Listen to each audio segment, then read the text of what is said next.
Šīs ir tās pieļautās kļūdas, kas noved pie tā, ka jums pārāk maz plūsmu uz mājaslapu, pārāk maz zvanu, pārāk maz klientu un nepilnvērtīga atpazīstamība jūsu reģionā vai, piemēram, visā Latvijā. Kļūda numur 1 ir nepareizā informācija.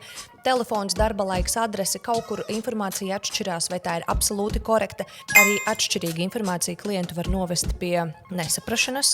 Kaut kur darba laiks var būt viens, kaut kur cits, un tad viņš īsti nesaprot, kam ir taisnība. Trešais punkts arī nav mazsvarīgs, bet tas ir atsauksmi trūkums vai arī tas, ka uz atsauksmēm netiek atbildēts. It īpaši, ja iezogās kāda negatīva vai nevisai pozitīva atsauksme, piemēram, Google profilā, un, protams, sociālie tīkli un biznesa profila neaktivitāte. Es saprotu, ka dažkārt jums nav laika veidot jaunus ierakstus, vai jums liekas, ka kāda jēga no tiem postiem, bet patiesībā jēga ir ļoti liela un ir ļoti liela nozīme tos veidot diezgan regulāri. Un, protams, 5. punkts arī ir ļoti svarīgs, ka nav šīs digitālās uzticamības.